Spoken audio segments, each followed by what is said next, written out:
Hello, everyone. Welcome to the Center for Spiritual Living Victoria Online. My name is Carrie Hunter, and I'm the Spiritual Director of the Center, and it's a pleasure to welcome you here today. As I'm recording this, we have finished our Christmas concert/service today, and it has been just a magnificent one with the most beautiful music. And I can't share the music with you, I'm sorry to say. Because of copyright issues, we are not allowed to record those things. And my message today is mercifully short because it was mixed in with a whole lot of music and some beautiful readings. So I'm going to give you a short one today. And with it comes my warmest wishes and love for a beautiful Christmas season for you, beautiful holiday season. And we hope to see you in the new year, perhaps in person at the Cook Street Village Activity Center on Sundays, meditation at 10:30, and our celebration service at 11.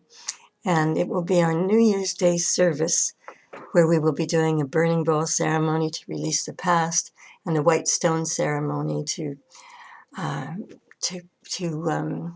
invent our future. Let's put it that way. The white stones are from Jerusalem, which make them very, very special. So perhaps you can join us there in person. It's 380 Cook Street in the Cook Street Village Activity Center. So my topic today was Joy to the World, which was also the theme for our beautiful Christmas music service today, our concert. And as I was thinking about it, I was thinking about the thousands of paintings all over the world of something that is called the Annunciation. Excuse me. And that really is a painting. I'm sure that it's familiar to all of you. It's a painting of the angel Gabriel coming to the young girl Mary and telling her that she is impregnated with God and she's going to have a son who will save the world. Now, the paintings are all different depending upon who the artist is, and there are truly thousands of them. And it's something that we tend to think about a lot this time of year. And the thing is that we need to remember is that, while we hear about all kinds of angelic messages in the Bible, or we read about them, we've heard about them for years and years, and certainly we heard about this one who came to Mary. The thing is, they didn't just come to Mary, they come to all of us, to each one of us, all the time. They have lots to say. And the question always is, are we listening? Now, you might not believe in angels. Many people don't. And then there are others who do, and many are just hopeful that they exist. I've only seen two of them, but I have actually seen two of them, and they weren't all white and fluffy.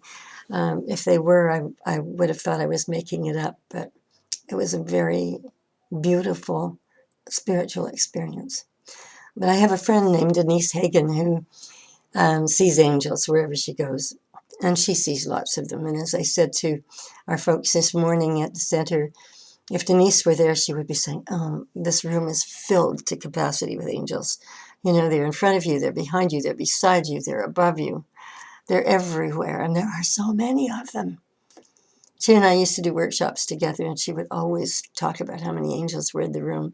Now, she's a very pragmatic person. She's not some sort of a flake. And, she was no nonsense about how many angels she saw. And she communicated with them and them with her. She was just so tuned in, and she listened. And so the question is, are we listening, and are we prepared to listen? Because there are messages coming to us all the time. And we might call those divine guidance. We might call it intuition. Doesn't really matter what you call it. I kind of like the idea that there are angels bringing me messages. And metaphysically, angels represent messages from God. So, when we think about this and we think about whether or not we are really listening, I think about Denise and how when we did workshops, this always happened. But one night we were out for dinner after doing a workshop, and we were still very much in this kind of altered reality, which we would get into when we did workshops, and which happens to me on Sundays when I speak. So if I have a conversation with anybody after I finish speaking, I typically don't remember very much about it and have to say to them, email me if this is really important, because it takes me a few hours to kind of come back into what we call reality. Anyway, Denise and I were having dinner, and we each had a water glass on the table. We were seated across from one another. And all of a sudden, my water glass started traveling over to her side of the table. And her water glass started traveling toward mine. They passed one another and kept on going. And we were just staring at them. And then Denise said, "Reuben, are you messing with me?" And I laughed. And she said, "I think it's Reuben trying to give us a message."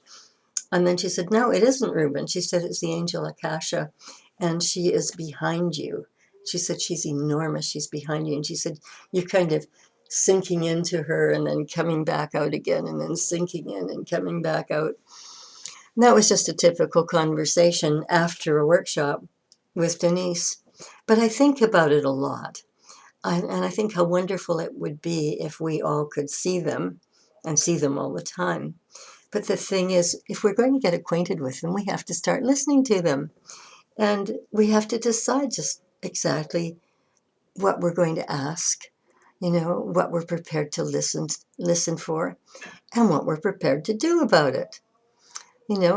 Gabriel's message was one where he was telling Mary that she was being impregnated, or she had been impregnated by God. Now, when we think about something like that, would we say yes? When we look at these paintings and we see Mary in the paintings, she is always looking very holy and joyful and just peaceful and in awe and inspired. And, think about it. How would you feel? How would you feel if an angel came to you and told you something like that? Or, in fact, said something else to you that God wanted you to do? That you're impregnated with spirit and this is what God wants you to do. Would you say yes? Or would you say, "Look, I am a very busy person. I have so much that I have to do. I just haven't got time for this right now. Sorry." Or, "You know what? Give me a few months or give me a year or two. I've got a lot to do. I need to catch up with that kind of stuff before I can start listening to angelic messages and start communicating with them, before I can really get into spiritual teaching."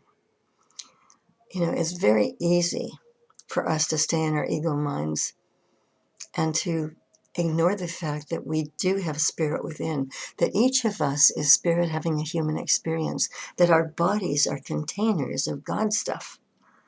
We have all of this power that we can use. It lives and has its being in us. It works through us. And we can use it for good in our lives. But instead, how many of us decide instead we're just going to struggle? We're going to carry on. We're going to struggle. We're going to make life more difficult.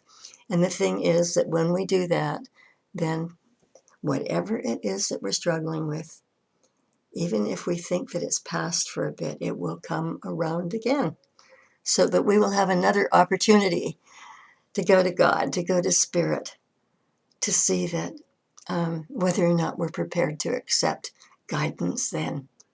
And if not, we'll go around again, and here it comes again, just when we think that it was gone forever. And so why make it difficult for ourselves? It's easy to say no. It may be more difficult to say yes. But when we say yes, or at least when we are open to the idea, what happens is our hearts burst open. And we feel the presence within. And we come to know spirit within.